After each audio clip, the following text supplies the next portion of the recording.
Tady v Kamenici s Tomášem, Tomáši pozdrav. Džus, rajčatový džus. A dneska dáme sérku vánoční, protože za chvilku jsou Vánoce. Není sníh, pičo. Ale to je jedno. Jsou Vánoce. Merry Christmas, motherfucker. Nemoc prostě, family friendly. Tak jenom pro informace, jako abyste věděli, tak tady jezdíme ve 3 stupních, takže pro vás jsme tady udělali vánoční videjko a obětovali jsme se. Ano. A teď jdeme jezdit placku, tu krásnou. A Tomáš vám tady ukáže první trik. První trik vám ukážu, že si vytáhnu telefon z kapsy. Ano. To by bylo taky dobrý. Tak, Tomáši, co to bude za první trik? To se uvidí. Dobře.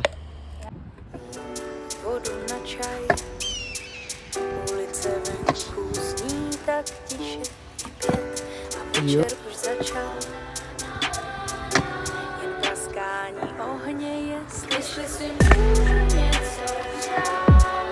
Pálit si papír, Vánoce na víru, jestli si můžu něco přát.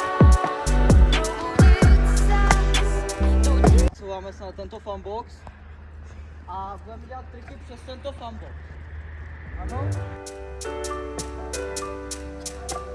už nelítám To bylo- tam zpět. Joj. Ve vzduchu je to tajemné, co si sníh zakryl všechen zpět. A zvony se rozléhají nocí.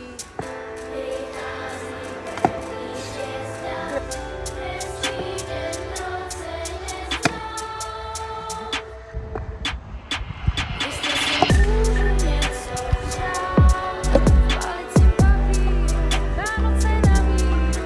Jestli si můžu něco přát, probudit zas to dítě v nás. Tak, tohle je konec videa, Tomáši, že jo? Je mi zima. Je ti zima, mě taky zima. Tak asi pojedeme domů, ne? Horák, no. Pojedeme asi domů už, ne? Jo.